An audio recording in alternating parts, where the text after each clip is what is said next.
Hey everybody, AZ Plant Reviews here. Happy New Year. Welcome to 2025. Actually almost at 1,000 subscribers, which is pretty crazy. Definitely subscribe if you like these videos. Anyway, today we're going to kick off the year with the teddy bear Cholla, or the Cylindropuntia bigelovii.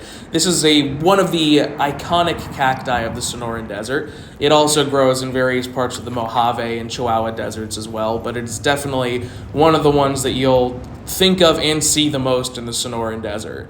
They are very, very painful. Can't sugarcoat it. You do not want to touch this. If you want to put one in your yard, make sure it's somewhere where you know that you will never, ever have to touch it, because it is so spiky that it kind of looks fluffy and cute, like a teddy bear, some may say. But do not touch it. Don't get close to it. In fact, the species banks on people and animals and other things touching it and getting hurt by it and freaking out, pulling their body away and shedding a piece of it somewhere else. This species reproduces almost entirely by little clones. From those little branches, every spot where you see it compartmentalize and split off into different branches, those can easily pop off and become their own new plant. In fact, these things are some of the most strong plants that I think I've ever seen. Those pieces, if those pieces get cast off, they'll sit on the ground for months at a time, and after perhaps several months worth of occasional rainfall, they will start sprouting roots and they'll become a new plant.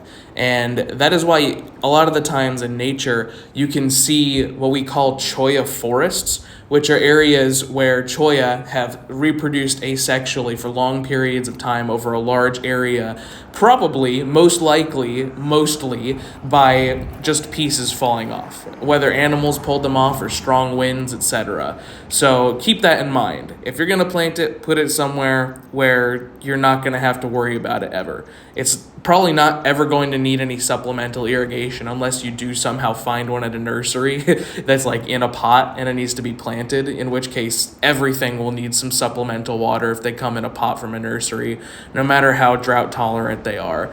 But if it's one that just grew out naturally, or if it's one that you got from like a piece that you set out and it turned into its own plant, then you're probably never going to have to do anything with it. They are so freaking strong. It's very impressive. So I like that. They look pretty unless all of their pieces are broken off, which can happen sometimes, so keep that in mind. And when you put all those pieces and variables together on a nice medium-sized cactus that looks pretty from afar, grows maybe about 5 feet tall at the max, and can definitely cluster and spread over time with its pieces, I am going to say that I can rate the teddy bear Cholla approximately 6 or 7 out of 10. That's all I'm going to say. I'd rate it higher, but it is just so annoying to deal with. Again, I doubt you'll ever see one for sale at a nursery, and if you do, good luck getting it home. Your best bet is literally just to have like a piece of it fall off, and then you take that piece home and then you set it in a spot with disturbed soil and occasionally spray it with a hose until it grows in. That's probably your best bet.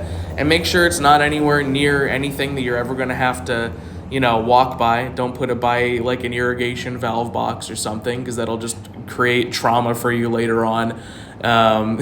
So just saying, just from how painful and annoying they are, I have to lower its rating significantly, but it is an incredibly strong xeriscape plant. So keep all of that in mind. Great plant for the Sonoran Desert overall. Difficult for yards. Also, this is different from the jumping Cholla. That is technically a different species. I might review that some other time. Has similar jumping properties as I've discussed, but it is a different species. The teddy bear is its own thing. So let me know if you want me to review that sometimes, and I'll get the footage. So other than that, see you later. Bye-bye.